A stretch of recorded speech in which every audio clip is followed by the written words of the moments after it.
Thanks for joining us on another edition of National Focus. I'm Nisha Charles. Coming up, a national bipartite meeting convenes on the decent work agenda, human resource development to take center stage next for the Laplaine constituency, and Dominica's mountain chicken slowly recovers. Details of our headline stories and more after this. Children, remember, adults should not ask you to keep secrets that make you feel uncomfortable. For more information on child abuse or to report suspected cases on child abuse, contact the Social Welfare Division on 33 Great Marlborough Street or call 266-3020 or 266-3080.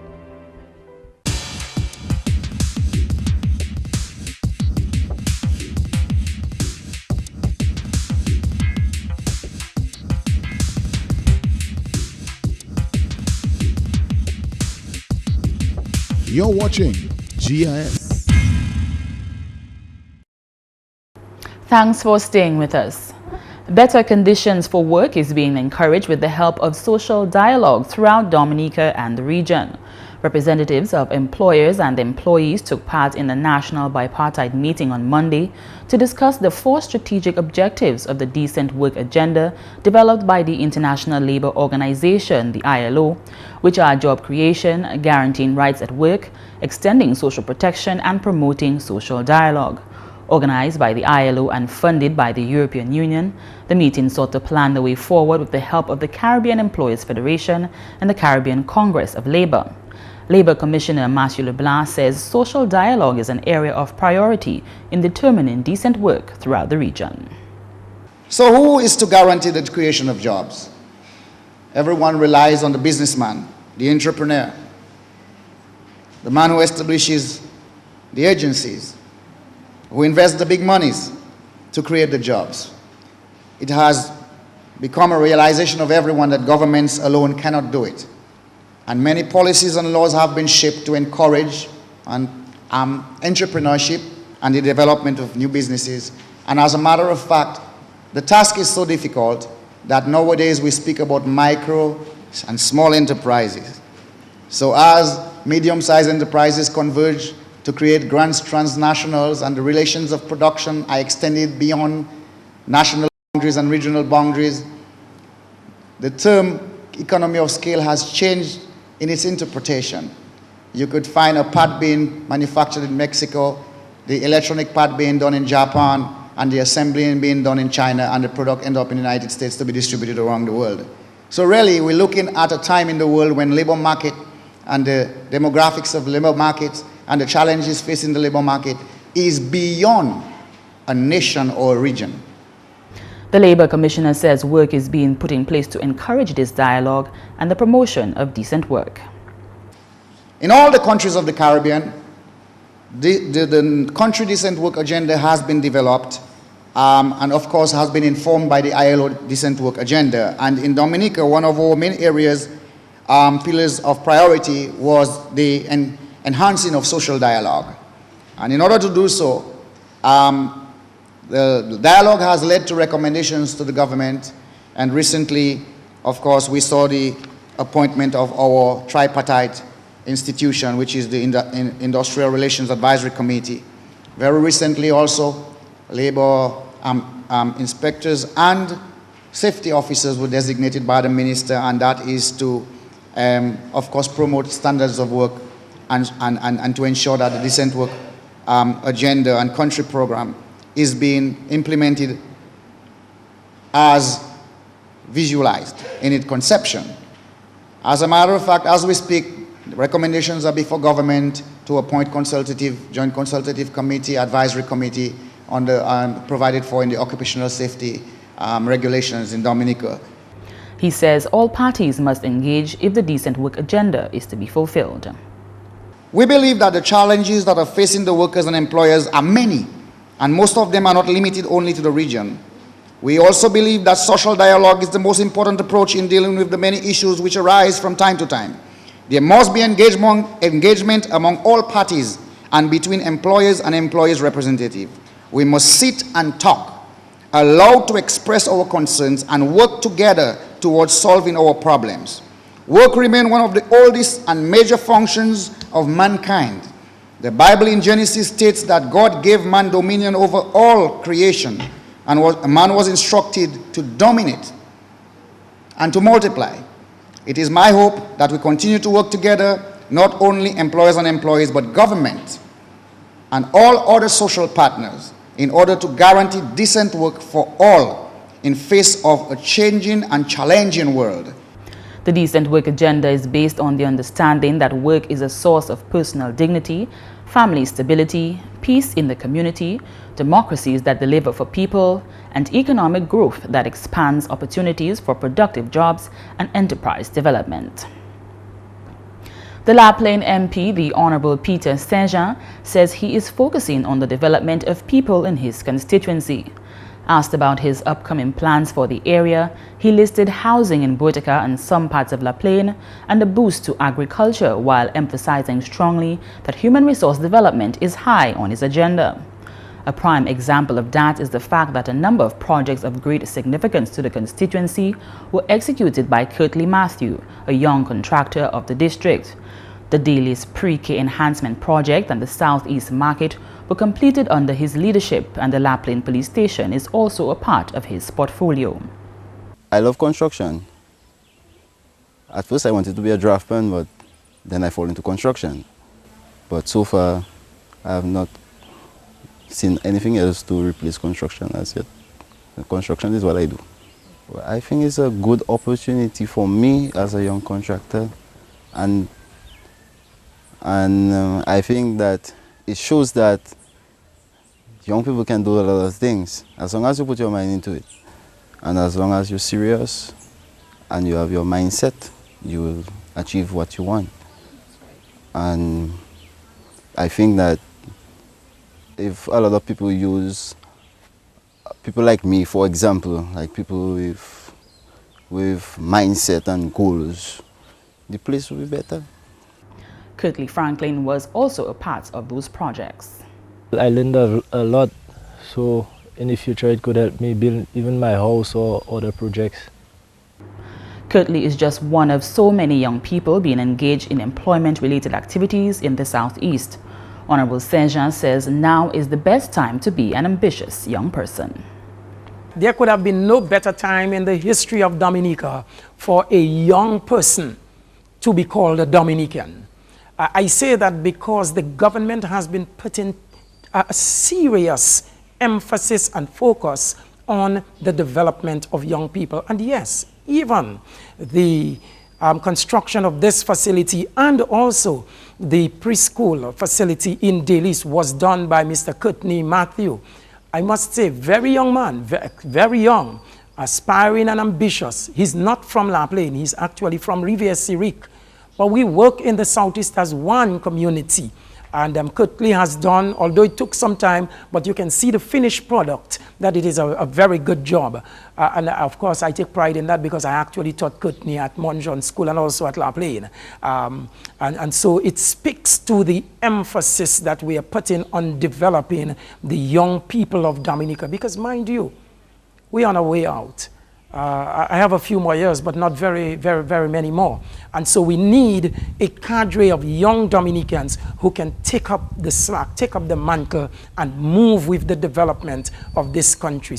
In more news, the Child Abuse Prevention Unit conducted a one-day consultation on Monday to discuss child abuse reporting procedures and guidelines in Dominica. The consultation brought together officials from the Ministry of Health, Law Enforcement, and personnel of the Welfare Division.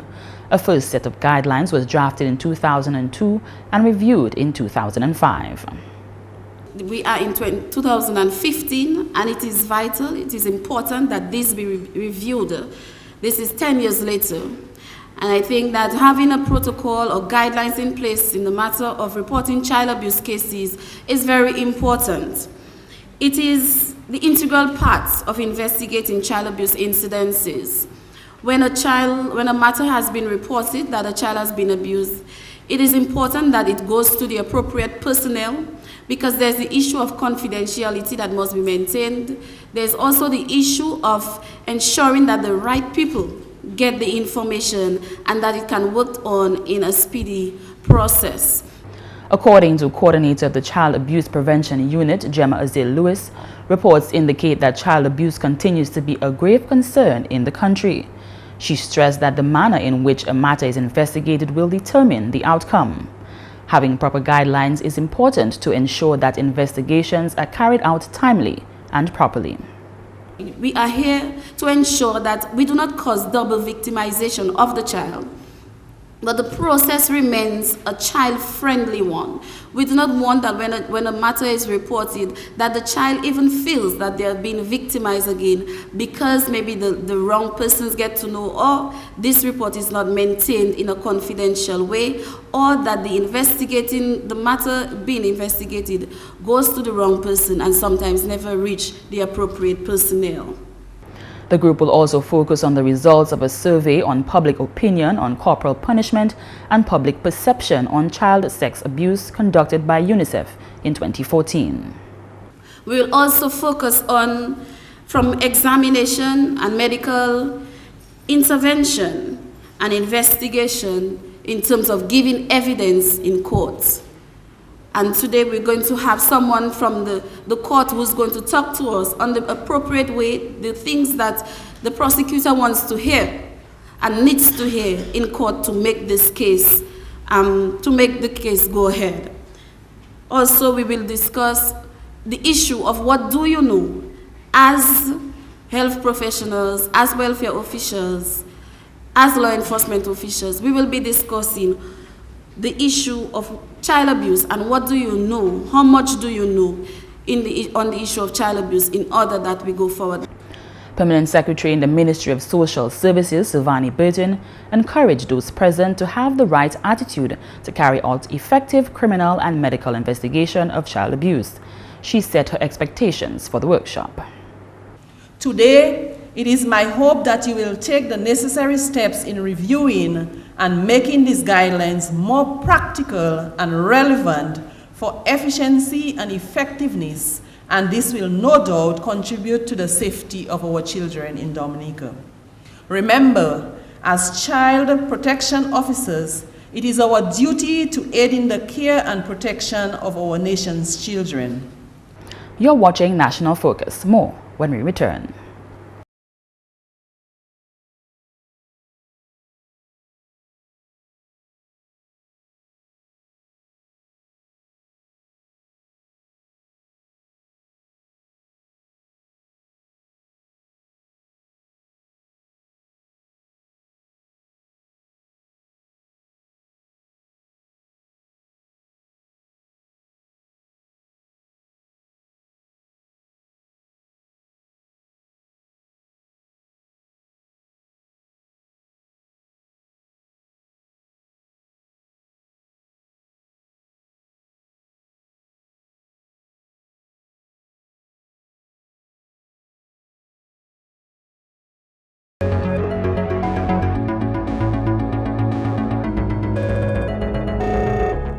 Welcome back.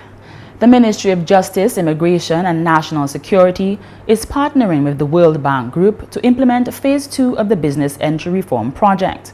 In June of 2014, the World Bank Group welcomed the opportunity to partner with the Government of Dominica to implement Phase 2 of the project, seeking to enhance and upgrade Dominica's online registration system, thereby helping businesses become operational more quickly. The idea is to create an integrated one-stop shop for the local community with an electronic platform that will streamline a variety of procedures, including Social Security registration, commercial registries, operating licenses, and tax registry. In Phase 1 of the Business Entry Reform Project, the Companies and Intellectual Property Office, CIPO, which is responsible for administering laws, the registration and preservation of record relating to intellectual property, companies, business names, and international business companies in Dominica, transitioned from a manual system to a new e-registry and online company registration software in November of 2012. The project improved the operations of the CIPO by streamlining the legal framework for business company registration, providing a new harmonized electronic system for registering companies and business names, and establishing an electronic connection between CIPO, tax and social security authorities. Since then, in excess of 409 new companies were incorporated and 1,150 business names were registered. Phase 2 of the Business Entry Reform Project will be launched on Wednesday, July 15th at 3 p.m. at the Fort Young Hotel. And amphibian technician in the Forestry Division, Marshall Sultan, says studies are showing that Dominica's endangered mountain chicken population, or locally dubbed crapo, is slowly recovering. With the discovery of the chytridiomycosis fungus on the island in 2002, it is believed that the nation realized a devastating 70 to 80% decrease in mountain chicken within just 18 months. This is why the Zoological Society of London partnered with Dominica's Forestry Department for the recovery of the island's top endemic predator. The project was called the Amphibian Project. Discussing the project on Tuesday, members of the Forestry Division revealed to GIS News that the mountain chicken is showing positive signs. Through intense fieldwork done with commitment from the Forestry, Wildlife and Parks Division, we can confirm that we are finding now new mountain chicken frogs that we've never found before. We can also say that from since Chytrid hit the island in 2002, now that we have started finding juvenile frogs, so that means that the population now are slowly recovering. Still, it is too early to say that they are fully recovering, but that is indicators that something is happening in the wild. You can also say from the PhD study, we know that there are frogs living out there with the disease, a low level of disease, so it could be that they may be developing some resistance, but again, it is still too early to actually say this is what's happening. And all those are just positive signs that the frogs are still out there and they're trying to come back. Sultan says techniques used by the division help indicate the presence of new and old frogs. One of the techniques that we use is we take facial IDs of each frog. So when we catch a frog in the wild, we'll take off a photo ID with face, and each frog has a different face marking, so we have photo ID which we use. We also have advanced technique which is called pit tagging. It's a mini chip that we put in to the frog. It's not harmful to the frogs, so the frogs can live happily with the chip in there. And we can scan it with a microchip reader, and we can get a specific barcode, and we have a database that we know this is that frog and when we have caught that frog. In 2002, the mountain chicken captive breeding program was initiated here in Dominica. Joe Chattel, volunteer attached to the project, is currently on island assisting at the captive breeding facility at the Botanic Gardens. Chattel and Sultan both agree that the mountain chicken is showing tremendous improvement, especially now in the breeding season. Now that we're seeing sort of increase in rain and things like that, we are noticing an increase in the amount of calling that the frogs do. You can tell there's indicators within the enclosures that they've been using the space and utilising the space more, and obviously we can hear them calling as well. Yes. Yeah, and obviously body weight and condition as well. Yeah. The animals are nice and chunky as well, so great for producing fertile clutches. Yeah. Last year, before I went, we have had different unfertileness, so that is a milestone we look at, because first of all we had to get the infected frogs and treat them to get them disease-free, then acclimatize to captive life. So we did a different milestone, and now that they're showing breeding behaviors, and now they have reached that stage of giving us infertileness. So that is something we know that we didn't have, and we have achieved that so far. So now the next stage is just actually for us to wait for them to breed. The crapo is one of 4 types of amphibians in Dominica and is also found on Montserrat. At one time it did thrive on other islands but is now extinct. This critically endangered amphibian is a national symbol that appears on Dominica's coat of arms and is also one of the largest frogs in the world. Before 2002, this big frog was a popular local dish and many savored its chicken-like flavor. Crapo cuisine was also sought after by tourists who were curious to experience its unique taste.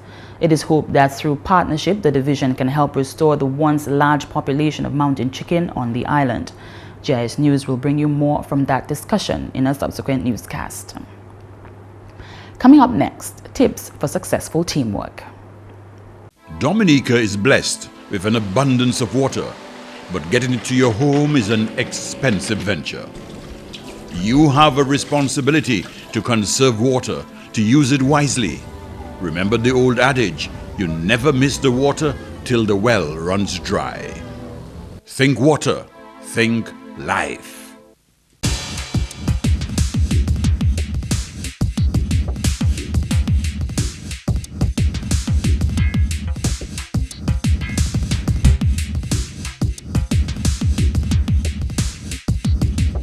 You're watching GIS.